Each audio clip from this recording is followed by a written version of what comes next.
आज हम देख रहे हैं कि स्टूडेंट लाइफ जो स्कूल जाने वाले जो बच्चे हैं 8वीं 9वीं 10वीं 11वीं 12वीं के बच्चे, ऐसे बच्चों के बीच में क्राइम ज़्यादा बढ़ गया है। ऐसे बच्चे, स्कूल जाने वाले बच्चे, लड़का लड़की की तरफ, लड़की लड़कों की तरफ अट्रैक्ट ज़्यादा हो रहा है। बेटा, मैं आप लोगों को आज एक छोटी सी कहानी सुनाने जा रहा हूँ। आप इस कहानी को थोड़ा सा गौर से देखना। अगर आपको लगे ये यूजफुल है तो अपने दोस्तों तक शेयर करना, अदरवाइज छोड़ देना। ठीक है, चलिए। कहानी कुछ इस तरह से बेटा कि एक माता पिता है और ये माता पिता, इनके दो बच्चे हैं और ये दोनों बच्चे जुड़वा हैं। दोनों बच्चे जुड़वा। अब जुड़वा हैं तो इन दोनों का जन्मदिन भी एक ही दिन आएगा। इनका एक दिन जन्मदिन आता है, मान लीजिए 1 दिसंबर को इनका जन्मदिन है। 1 दिसंबर को इनका जन्मदिन है। अब दिसंबर 1 तारीख को आने वाला है, लेकिन उससे पहले माता पिता आपस में एक दूसरे से एक प्लानिंग कर लेते हैं कि यार अपने बच्चों का जन्मदिन आ रहा है, 1 तारीख को जन्मदिन है, हमारे बच्चे हमसे बर्थडे गिफ्ट मांगेंगे, क्या देना चाहिए। तो अब चूंकि माता पिता है, ये तो दुनिया की सबसे बड़ा से बड़ा उपहार देना पसंद करेंगे अपने बच्चों को। ये तो चाहते हैं कि दुनिया का सबसे कीमती गिफ्ट अपने बच्चों को दे दें। पर माता पिता अपनी क्षमता के अनुसार गिफ्ट देने का निर्णय लेते हैं। ये चाहते हैं कि हमसे जितना हो सकेगा उतना हम करेंगे। तो माता पिता क्या करते हैं, ये चाहते हैं कि हम हमारे बच्चों को सबसे अच्छा गिफ्ट दें। तो माता पिता ने सोचा कि यार चलो एक काम करते हैं, इस बार जो एक इलेक्ट्रिक बाइक आती है ना, बच्चों की छोटी सी इलेक्ट्रिक बाइक, तकरीबन 8-10 हजार की। तो पिता सोचते हैं कि अपन अपने बच्चों को एक इलेक्ट्रिक बाइक देंगे। और ये इलेक्ट्रिक बाइक का जब वो पता करने जाते हैं तो इलेक्ट्रिक बाइक की कीमत होती है 10,000 रुपये। इलेक्ट्रिक बाइक की कीमत होती है 10,000 रुपये। पिताजी जाते हैं दुकान में और दुकान में जाके बोलते हैं कि भैया हमारे बच्चों का बर्थडे आ रहा है, हमें इलेक्ट्रिक बाइक बुक करनी है। तो दुकानदार बोलता है 10,000 रुपये की। तो माता पिता बोलते हैं देखो इतना तो पैसा है नहीं हमारे पास, लेकिन फिर भी वो माता पिता है, कहीं से कर लेते हैं इधर उधर से व्यवस्था और 10,000 रुपये उस दुकान वाले को देकर उस बाइक को बुक कर लेते हैं। इलेक्ट्रिक बाइक को बुक कर लेते हैं। अब माता पिता ने इतनी महंगी बाइक, इतना महंगा उपहार अपने बच्चों के लिए बुक कर लिया और ये सोचा कि जिस दिन हमारे बच्चे का बर्थडे आएगा उस दिन हम हमारे बच्चों को सरप्राइजली गिफ्ट देंगे। उससे पहले माता पिता अपने बच्चों को बता नहीं रहे कि हमने क्या गिफ्ट बुक किया तुम्हारे लिए। अब माता पिता अंदर ही अंदर खुश हो रहे हैं ये बात को जानकर कि चलो इस बार हम हमारे बच्चों को अच्छा गिफ्ट देने वाले हैं। ऐसा गिफ्ट जो शायद कॉलोनी में किसी भी पेरेंट्स ने अपने बच्चों को नहीं दिया होगा। जब ये गिफ्ट अपने बच्चों को देंगे तो हमारे बच्चे कॉलोनी में सबसे पहले ऐसे बच्चे बन जाएंगे जिनके पास में इतना कीमती गिफ्ट होगा। तो माता पिता यही बात सोच सोच के बड़े खुश हो रहे हैं। अब जब बात आती है इन दो बच्चों की, तो माता पिता इनका केवल एक मन रखने के लिए इनसे पूछते हैं, बेटा ये बताओ तुमको, तुम्हारा बर्थडे आ रहा है, तुम्हें हमसे क्या गिफ्ट चाहिए। तो बच्चे बोलते हैं कि हम जो आपसे मांगेंगे वो दोगे। तो माता पिता बोलते हैं बिल्कुल, क्यों नहीं देंगे, आप मांगो तो सही, लेकिन शर्त एक ही है, आपकी हम केवल एक ही विश पूरी करेंगे, एक ही गिफ्ट आपको मांगना है। आप एक गिफ्ट मांगोगे, हम आपको एक ही गिफ्ट देंगे, दोबारा दूसरा कोई गिफ्ट नहीं देंगे। तो सोच समझ के अपना एक गिफ्ट मांग लो, सोच समझ के अपना कोई भी एक गिफ्ट मांग लो।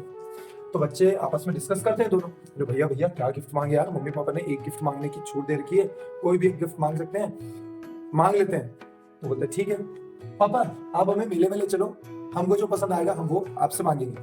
पापा मम्मी उनको मेले में लेके जाते हैं। अब मेले में भैया वहां पर बहुत सारे खिलौनों की दुकान होती है। खिलौनों की दुकान में लग रहा होता है 150 के 2, 150 के 2, 150 के 2 खिलौने की आवाज चल रही होती है। तो 150 के 2 खिलौने, बच्चे आपस में डिस्कस करते हैं कि भैया काम करिए, 150 के 2 खिलौने ये तो सस्ते हो जाएंगे, अपन पापा से है ना ये वाला खिलौना मांगते हैं। बच्चे एक बंदूक की तरह इशारा करते हैं पापा को। बच्चे अपने पापा से ये बंदूक मांगने की जिद करते हैं कि पापा हमें ये गन दिला दो, ये 100 रुपए की एक गन। पापा मम्मी बोलते बेटा ये क्या गन ले रहे हो आप। पापा मम्मी बोलते बेटा ये क्या गन ले रहे हो आप, ये तो टूट जाएगी, खराब हो जाएगी।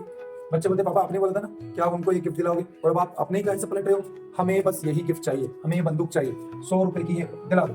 पापा मम्मी बोलते हैं बेटा ये 100 रुपए का खिलौना टूट जाएगा, रहने दे, बेकार है। नहीं, आपने बोला था ना कि हमें गिफ्ट दिलाओगे, हमें यही 100 रुपए वाला गन चाहिए, नहीं तो हम रूठ जाएंगे, हम हमारा बर्थडे ही नहीं मनाएंगे, हम केक ही नहीं काटेंगे।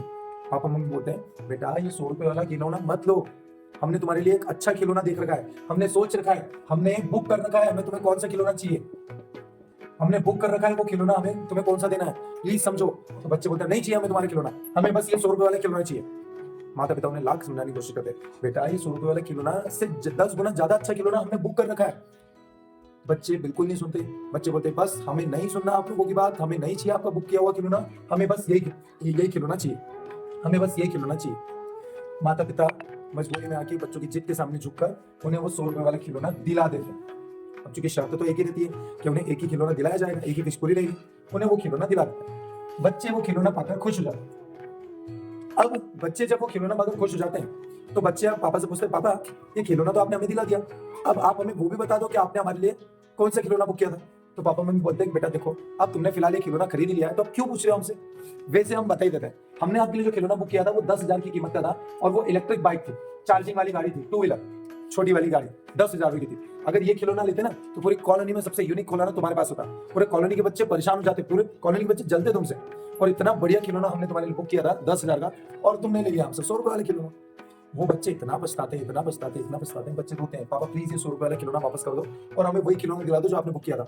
लेकिन समस्या ये कि एक ही बार खरीदना था, जो खरीद लिया सो खरीद लिया, अब वो रिफंड होगा नहीं और माता पिता भी वो जो गाड़ी बुक करी थी उसको कैंसिल करके 10,000 रुपए वापस लेके आ जाते हैं अपने घर। ये कहानी मैंने आप लोगों को इसलिए सुनाई क्योंकि ये जीवन भी कुछ इसी पैटर्न पे काम करती है।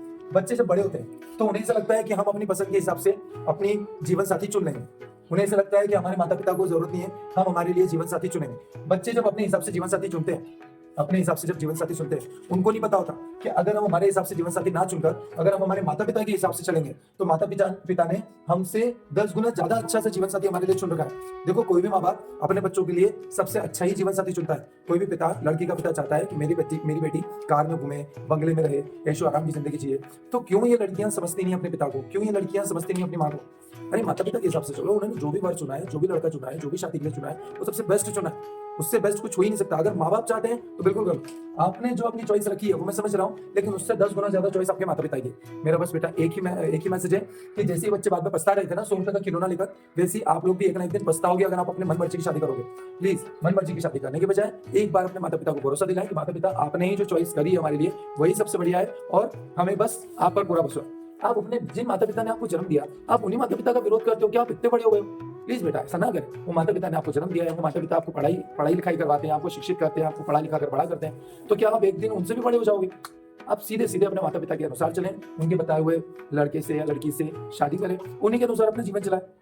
ठीक है, बस यही मुझे मैसेज देना था। अगर आपको ये वीडियो पसंद आया तो अपने दोस्तों तक शेयर करें, लाइक करें, कमेंट करें और मेरे चैनल को जरूर सब्सक्राइब करें। Thank you so much.